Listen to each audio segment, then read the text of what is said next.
Yes, London, we're back. It's the doctor's surgery. Thank you for listening. If you're just tuning in, welcome. It's the doctor's surgery, Britain's first Black current affairs show, where we discuss the things that are most pertinent within the media and the national media and the international media over the past week that affects us as a people. Um, we've been on air now for a few weeks. We started early this year, but it was disrupted by the COVID-19 pandemic. And so we took a break and we just restarted about 3, 4 weeks ago.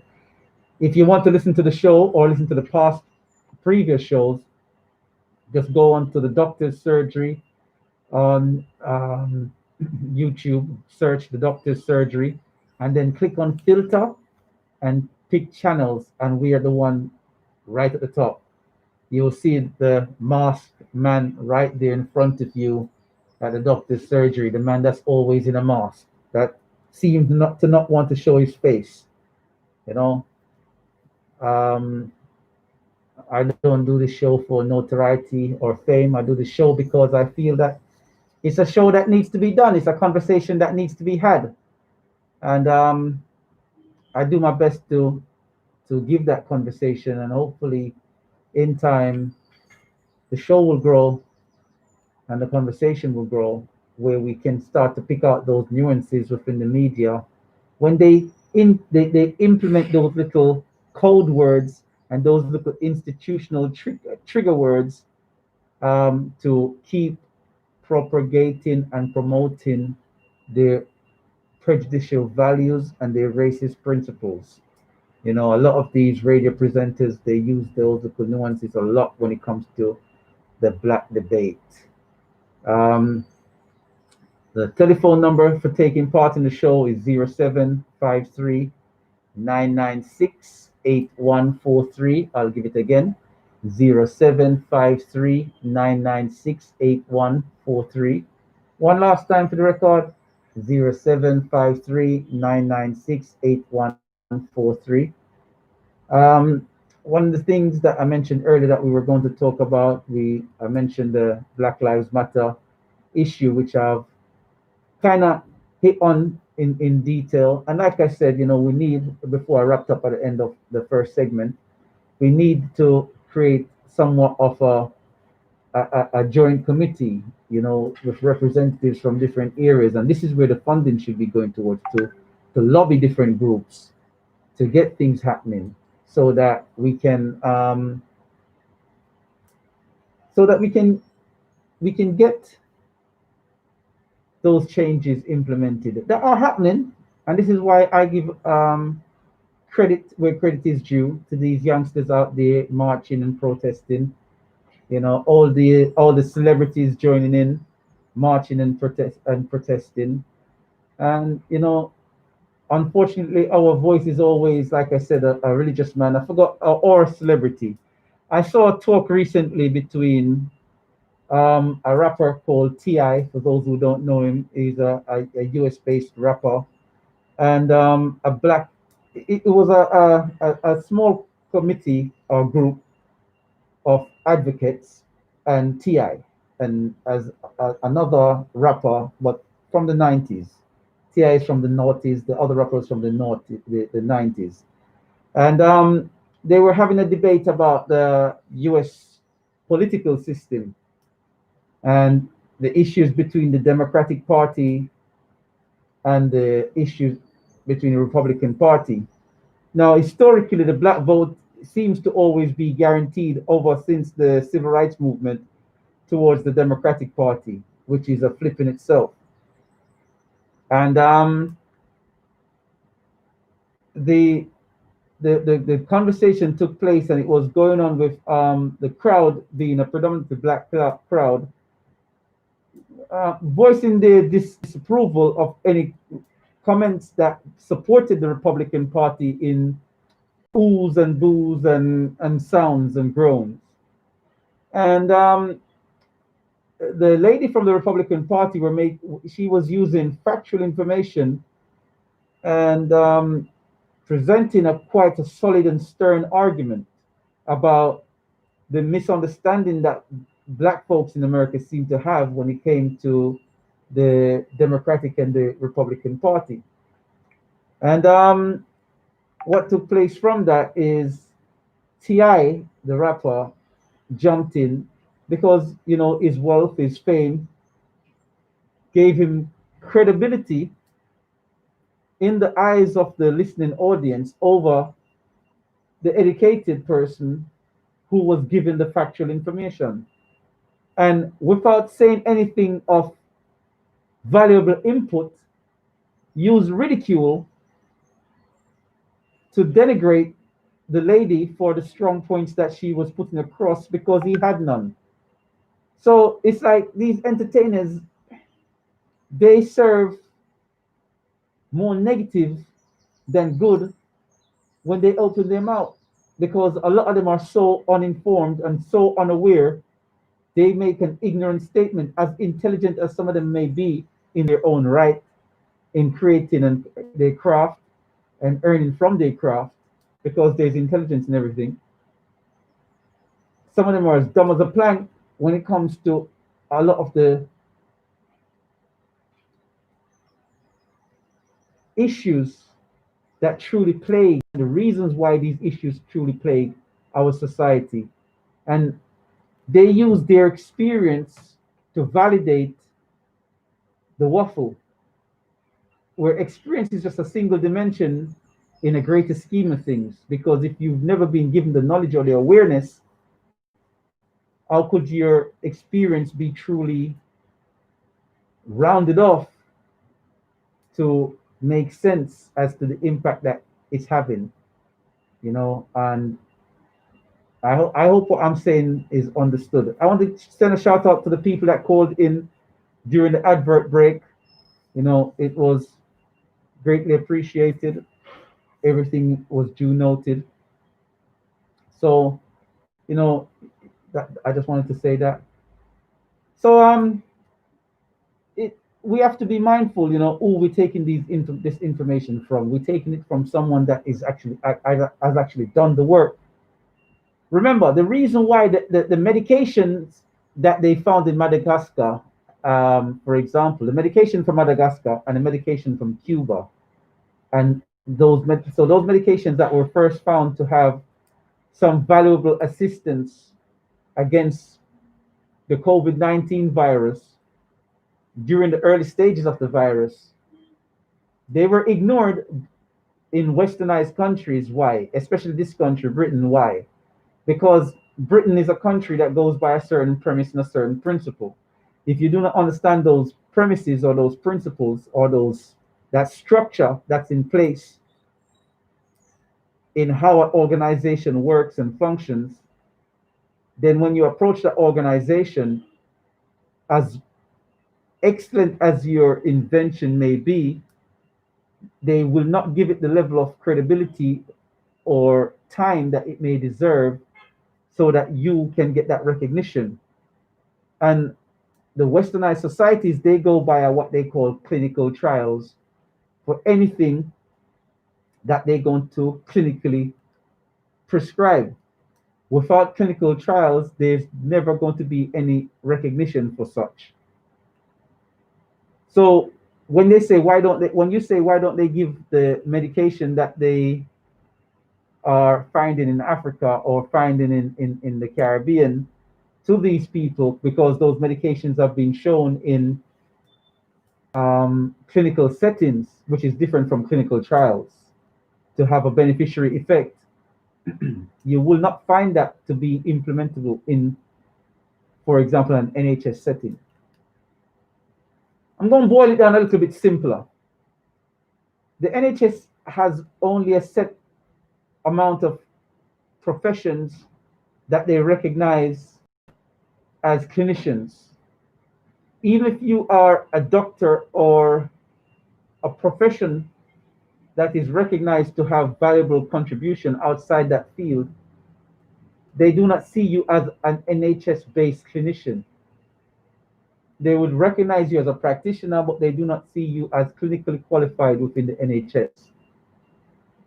So as excellent as someone's work may be, For example, I think chiropractic, if my memory serves me right, is not a NHS recognized career path. But you have chiropractors that are doctors that they know the bone structure and they can help a lot of people far better than an orthopedic surgeon. An orthopedic surgeon, when you go to see an orthopedic surgeon, they might look at you and go, hmm, okay. And then they write a report after 15 minutes that they charge £500 plus VAT for, that does nothing for you. And if they're going to do anything for you, following an MRI when you go to see someone else, and it's just a bag of injections.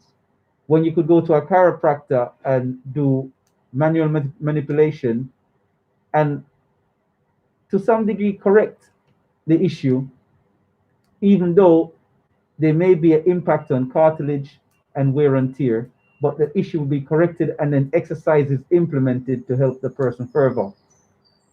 So by not being recognized, it keeps certain things away from the public access. It doesn't mean it's not suitable, doesn't mean it doesn't work, doesn't mean it's not part of the standardized processes.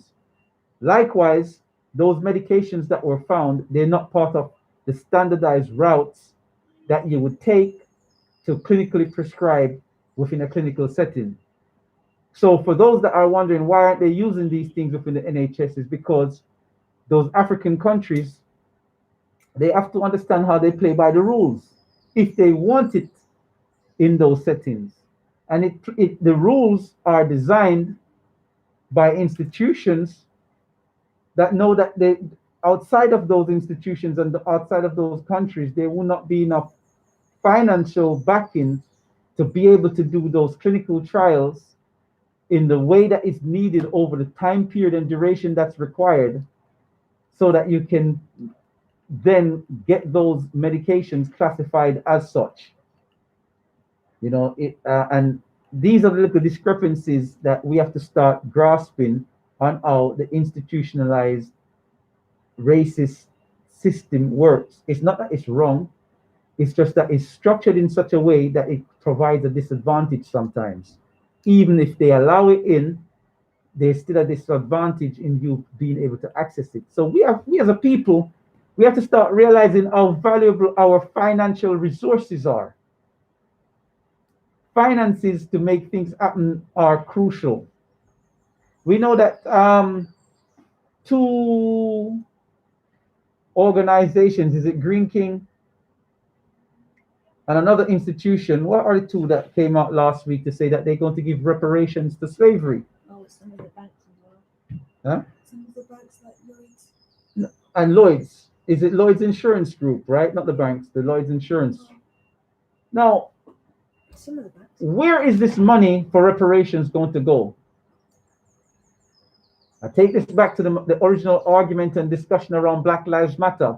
Because if this money is going to go to Black Lives Matter organization, It's going to BAME. oh, the producer is giving me some more information. Where is it going? To BAME groups. BAME groups, right? Now, if it's reparations for slavery, it shouldn't be going to A or ME groups. It should just be going to black groups. You see what I'm saying? So again, our movement is not only being railroaded by the Black Lives Matter, but everyone seems to be jumping on the bandwagon to benefit from our ancestral burdens. So our ancestors went through, or I didn't even say ancestors, our recent family. Because for some of us, it was our great, great, great grandfathers and great, great, great grandmothers, literally, for some of us, depending on your age. You know? So if your great, great, great, great was involved, it's recent ancestry, not long ago, that was in the mix of it all.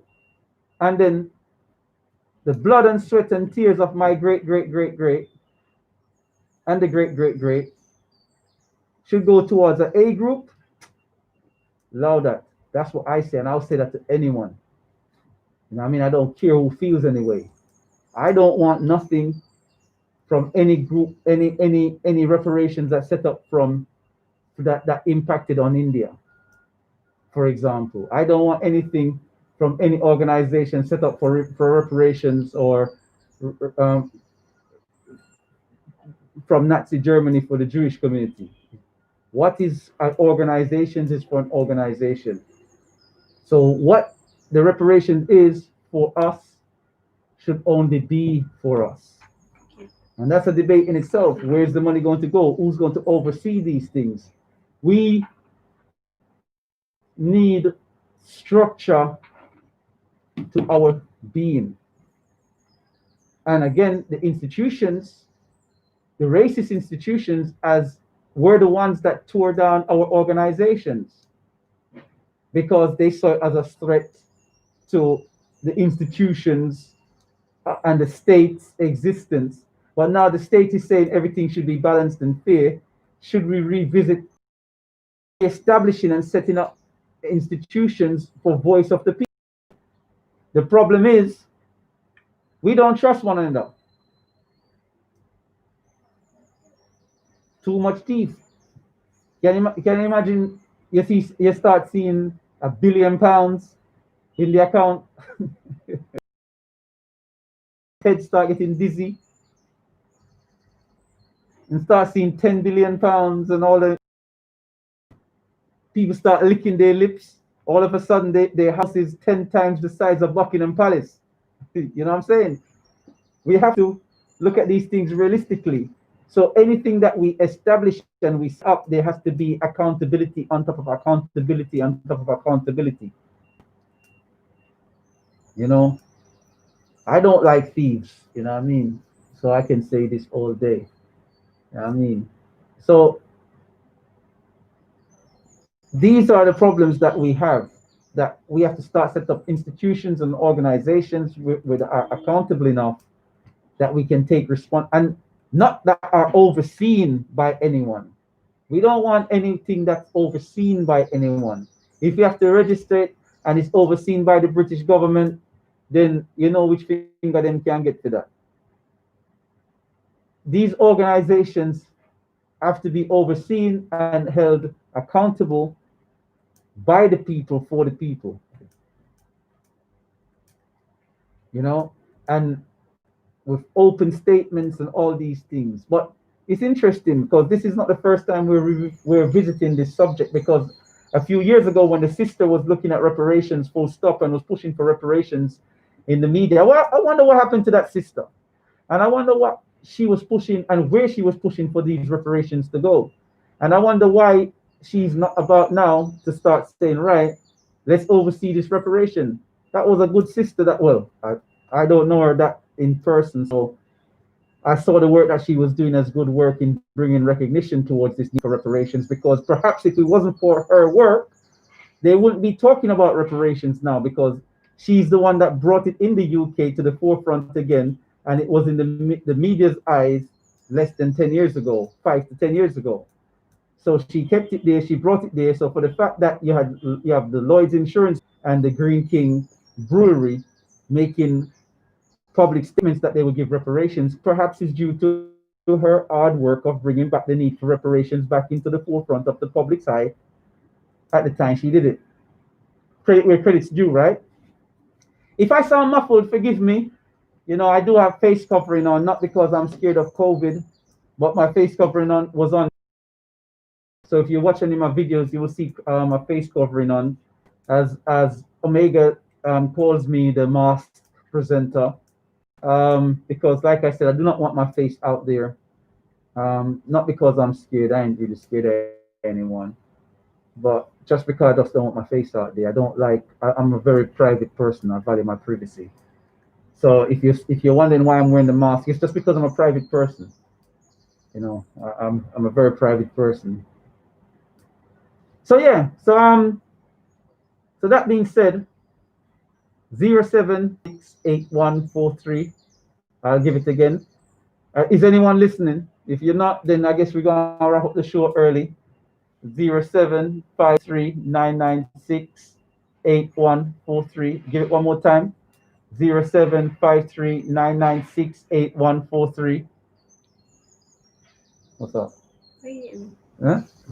As I say we're off the show early if no one knows if there's no calls, right?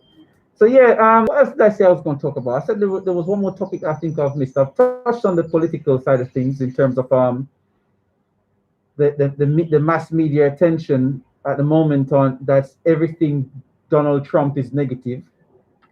But the funny thing is that whenever the media says something negative about Donald Trump, and I research it because you have to keep it on their toes. Like I said, I'll back Trump over Biden any day. You know what I mean? I will definitely back Trump over Biden any day. And a lot of people will disagree with that. And if you've been listening to me over the weeks, I've explained myself why I say that. But when we look at the mass media focus to discredit Donald Trump, but yet there is none on Joe Biden. Joe Biden did a rally the other day, and Joe Biden's rally was empty. Literally a handful of people.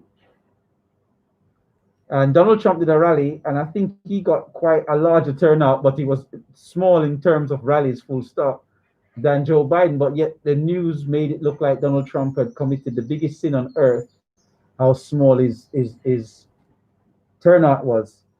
And the media's focus is such a concentration that the polls are truly showing Joe Biden ahead, and that's worrying. It's worrying that the person that has pushed the biggest racist policies. I mean, Donald Trump perhaps had racist policies if we go back in time towards which was it, the five in the park or the six in the park in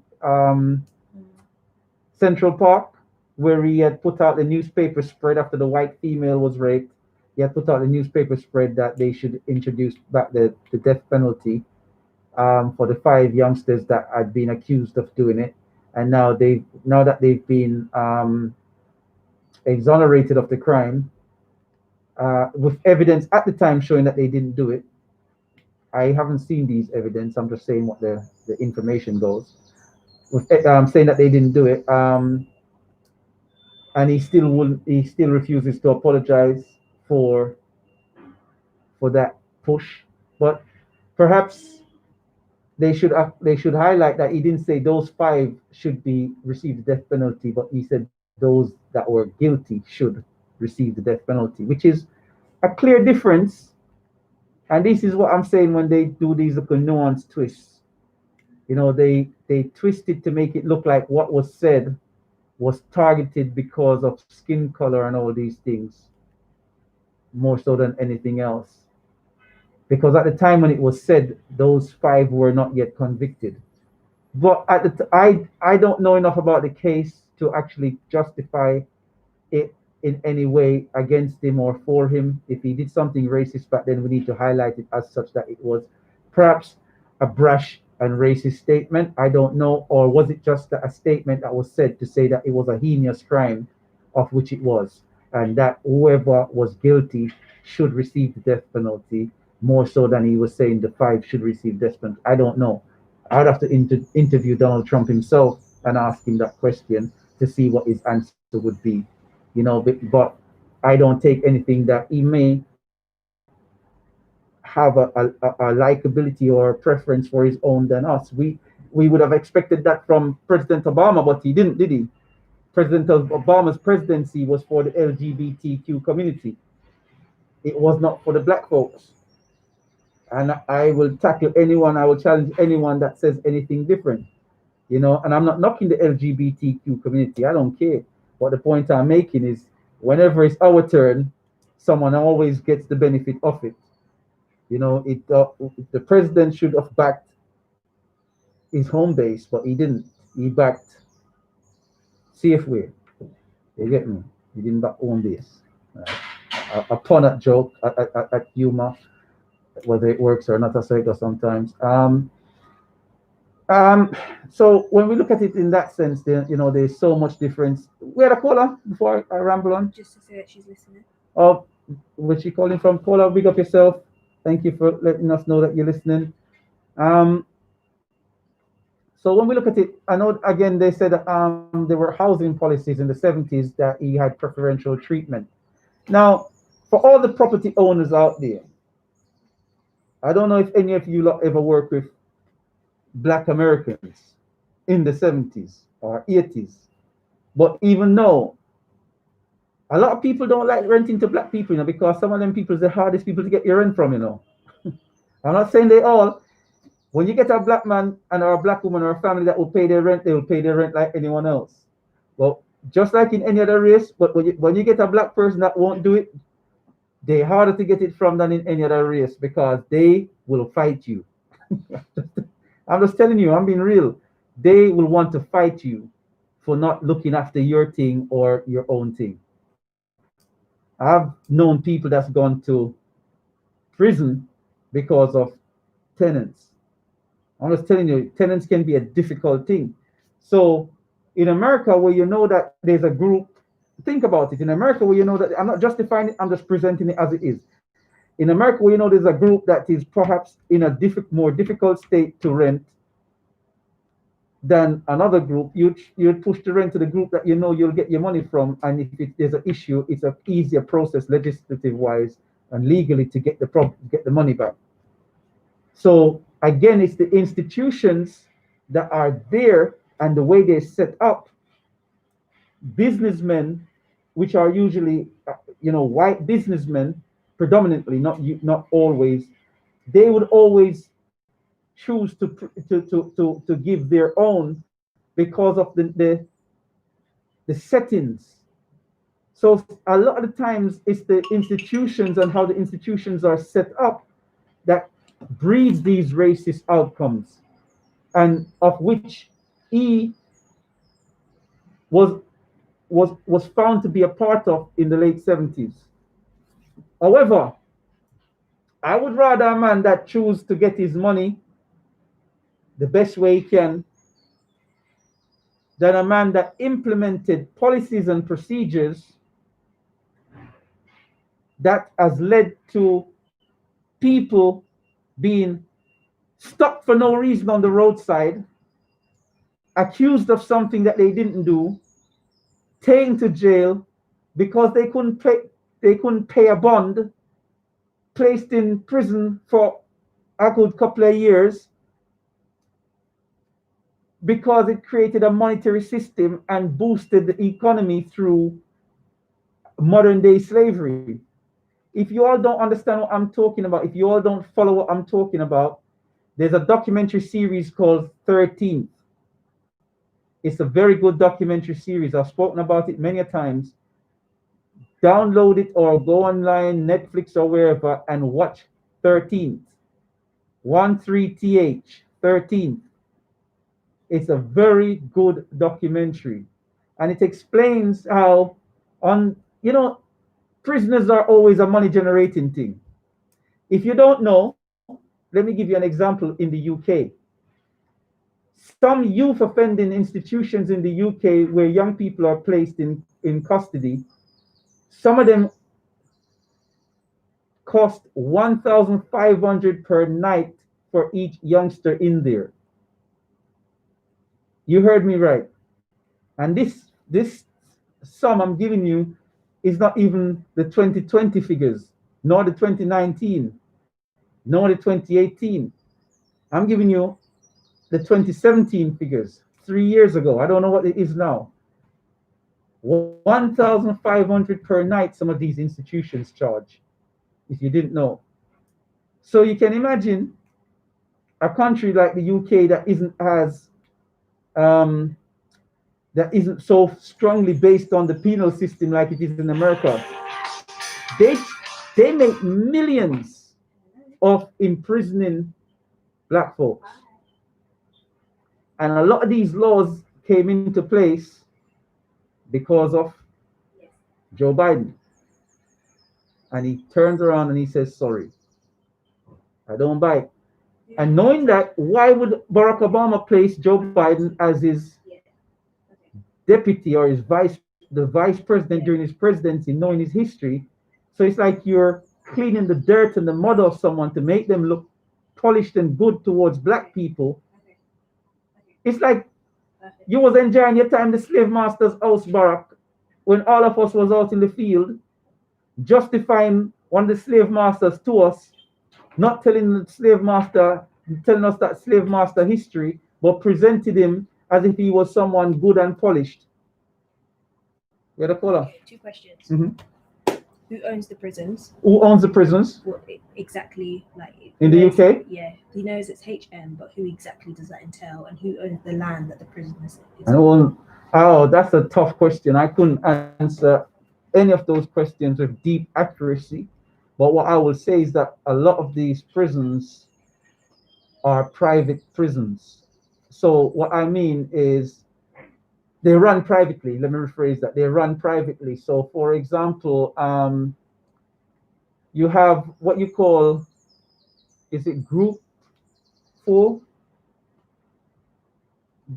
What's it? You see them on the prison vans, man. They used to run the guards and the probation. So like the prisons were like governmental prisons, right? For example, originally, and then they gave it tenders to organizations that would take them over. You all should know this, right? This is something that impacts on you guys, but I'll explain it. I'll do my best to kind of explain what took place. It might not be 100% accurate, but it will give you a good place to start. So, for example, when they say Britain has become privatized, right, it means the government used to run these organizations, and the government would have to pay staff their wages, and the government would have to provide pension schemes and everything. It was costing the government an arm and a leg, and it became too expensive for everything. If they want to sack a member of staff, they would go through all kind of tribunal. If they were found guilty, they have to pay out a big money to the legal bill as well as all these things. So just the general cost of running major organizations, governmental organizations, became too expensive. So what the government decided is right. Instead of me running this prison in Berkshire, I'm putting up a tender of 20 million pounds. So it would cost the government usually 30, 40 million pounds to run the prison in Berkshire, right? They're saying we're putting up a tender of 20 million pounds for any organization that can come in and run the prison system in Berkshire. So that organization would go in and they would put in their bidding to say we can do it for 18 million or we can do it for 19 million or we can do it for 20 million, whatever the figure is, as an example. And the person that places the best tender in, sometimes it's based on the cost of what they say they can do it at. Sometimes they say, it's a balance of cost and infrastructure and what and services they're offering for that. And as a result of that, cost, can I call it back? I'm on the radio. Okay. So as a result of that costing, the structure that they offer in their tender, the person that places the best bidding, they win the tender. And usually the organizations that win major tender as a governmental policy, your company or your organization has to be turned over 4 times the amount of whatever the tender is. So you see, no poor person is going to be able to have a business that they set up with peers and friends and then win one of those tenders, because your company itself, if the tender is 20 million, for example, generally speaking, your company has to be turned over a million of 80 million, a minimum of 80 million to even stand a chance of getting that tender. So that's a basic breakdown. I don't want to go into too much detail, but that's a basic breakdown of how it works in the UK. In America, you have it different. You have private investors in hedge funds that will set up prison systems and infrastructure, and they would open it up, and if anyone's placed there, that's what they're charging back to the federal government and all these things. So it became like the correctional facilities in America introduced lobby groups, and they would lobby their governors and their state senators and all these stuff, and they will get the rights towards certain things when those senators came in back into power. And to fill those organizations, the police forces in America will be given quotas, and from those quotas, that's where we get the prison numbers. I hope that helped clarify. I'm not going to go into too much detail. You all can have a look at it yourself, but that's how it works. It doesn't work by magic. It works by a structured system, and This is why I'm saying it's important to grasp and understand the system of the society you live in to know how to best navigate. Because if you don't know the structure of the system you live in, you won't understand the racist policies that are in place.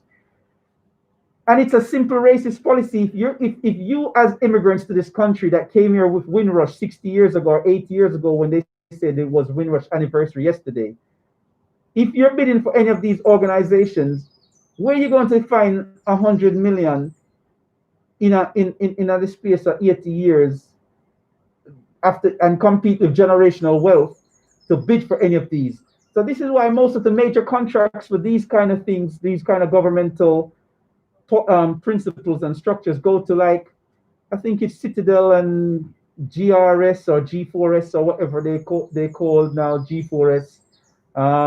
They used to be called Group 4 Security, and then until there was some scandal like 20 years ago, and they changed their name from Group 4 Security to G4S or whatever it is. So the Securitas, all these organizations, these are mega big organizations that, you know, are in there within the lobby groups within government, where the directors and stuff have been giving money to the conservatives and the Labour government and whatever since the devil was a boy.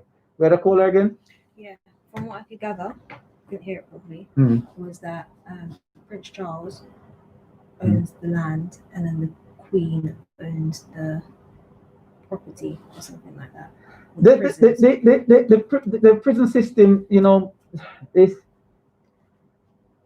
the prison system is like I said in it, but it's bidded out. It's not. It's the government takes care of anything in terms of trust. So the caller was trying to link back and tie back into the monarchy. The monarchy isn't doing any. All these everything is overseen by the trustees, and we all know who the trustees are. You know, in a trust system. You know, that's the government. The government looks after whether it's the National Trust or that looks after certain national treasure monuments for Britain.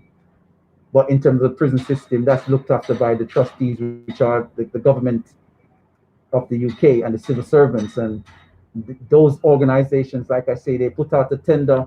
If just like the train lines, you know, they're owned by, you know, it's governmental, but they're tendered out to private organizations.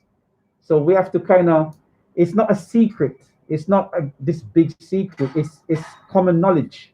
It's just that most black folks don't care about that side of things, and that's why we're not a part of it, because we don't care.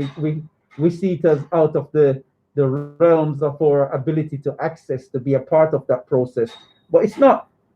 You know, and I can explain why it's not and how people can get there, but it's actually knowing the processes within this society to get there, and a lot of us don't, and that's the unfortunate facts around that. You know, we don't understand money as best as we should as a group.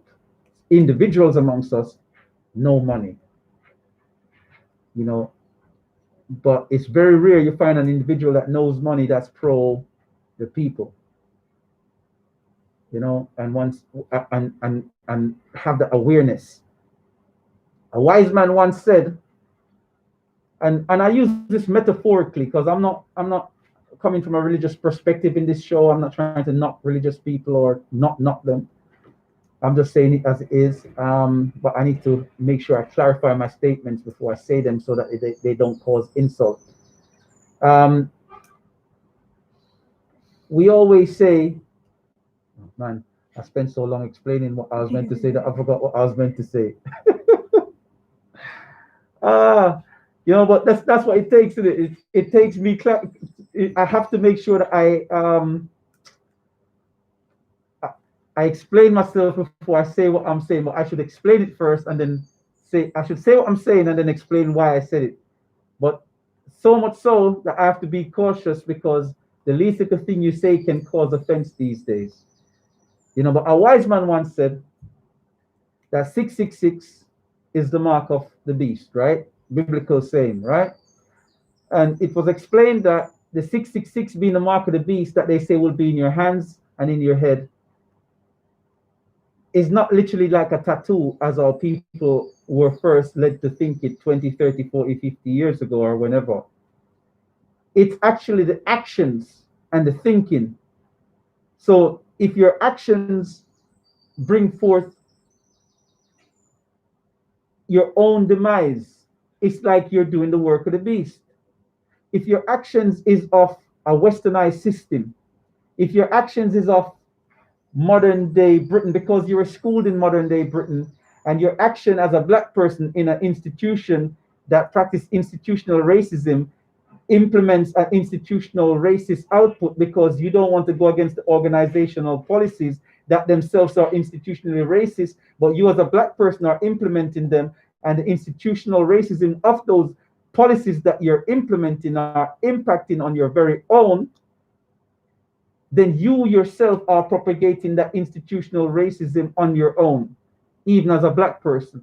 So this is why I'm saying that we look at Donald Trump, we look at white people and say, oh, they're racist, but we, within the institutions that we represent, do also significantly racist things against our own. We do, because we represent in the institution. I'm telling you, research organizations and institutions that are held up by black folks. I guarantee you that anyone that's at the helm of a big organization in the United Kingdom, look at what they've done, look at their decisions in around black organizations and black people and black businesses that fall under their remit. And I will guarantee you, you'll see how much the institutional racism still transcends from the organization to the black business. It's like a black police officer. You'd expect a black police officer to stop you on the road. I don't smoke, so I can say this. You'll expect a black police officer to stop you on the road and go, yo, I smell weed. Don't let me smoke it, smelling again the virgin. Go on. Yeah, you'd expect that. But a lot of times, that same black policeman go, yo, you'd be surprised. You get what I'm saying? But yet, they represent the institution. They don't represent themselves.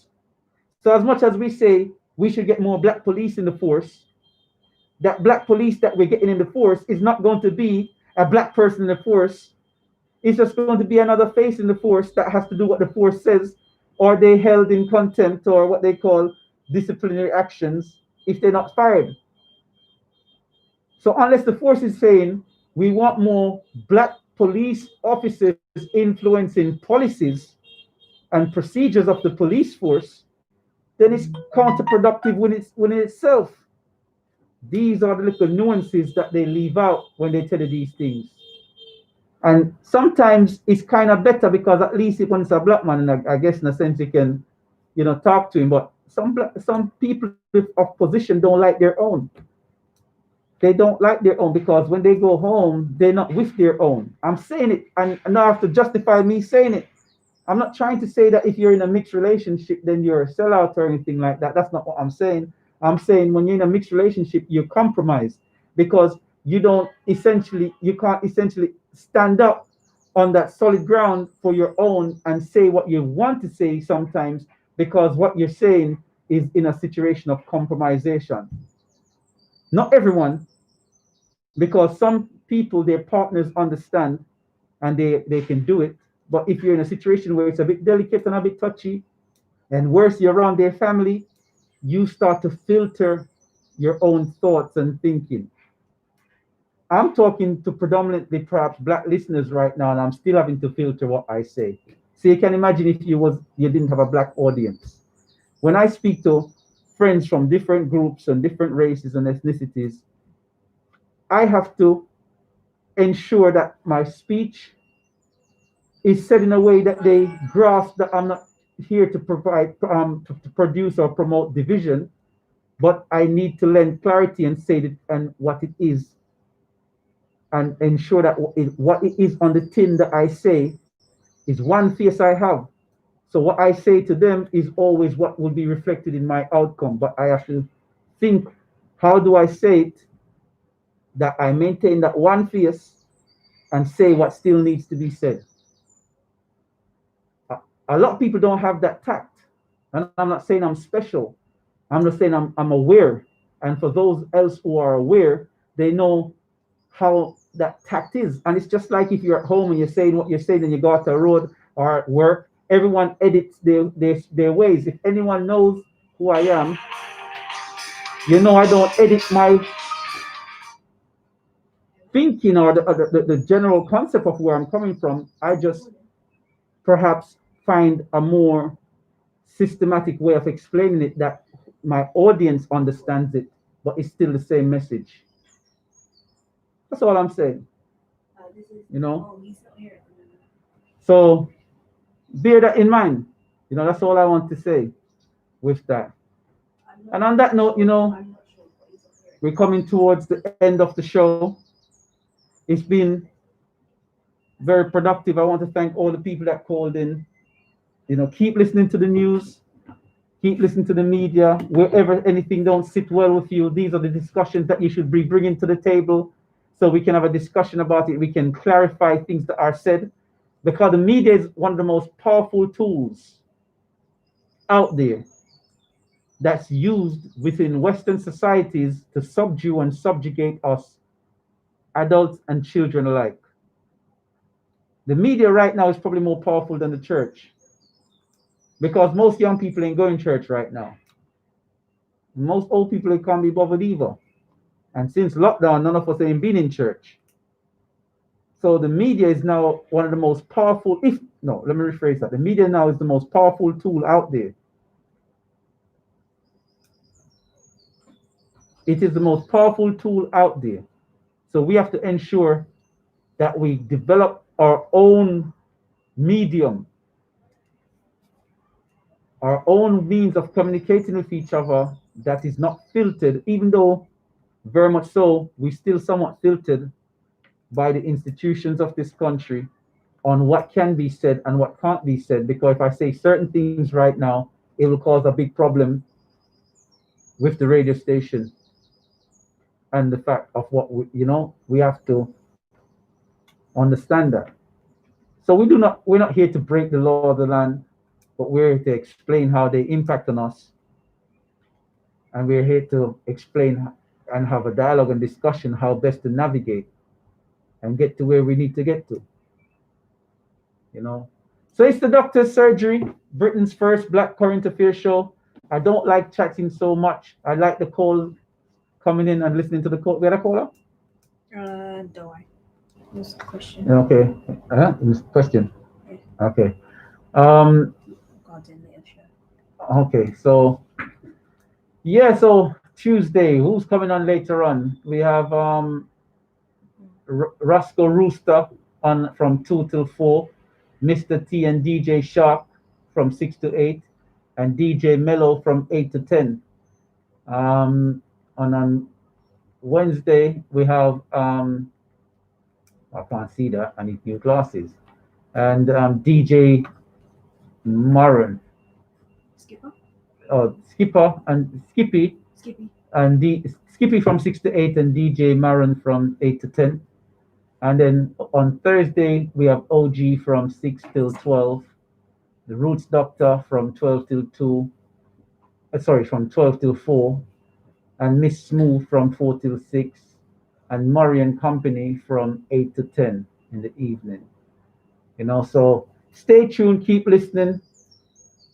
And until next week, you know, it's been a Doctor's Surgery. Remember, you can watch the old shows on YouTube by Googling by YouTubing the Doctor's Surgery. THE space Doctors DOCTORS space SURGERY. The Doctor's Surgery. When the search comes up on YouTube, you click the filter button and then click channel, and you'll see us right there at the top. You know, give us some views, get us growing. As you know, this show is a pilot, and if it doesn't take off with the viewers and the listeners well over the next couple of months, you know, the show might disappear. So give us some support. It will be greatly appreciated. Send the videos, the ones that you like, and share them with your friends. You know, I'm probably not as eloquent or as fire as some of the speakers out there, but I'd love the support nonetheless. to get the information out there and to get the discussions out there, and so that people know that there's a platform where we can discuss these current things in a academic and well structured format. But from this week, I want to say to everyone, take care and give care. And until next Tuesday, look after yourself. You got anything to say, producer? No? All right, London. Remember, it's Omega 104.1, Omega FM, radio.co.uk.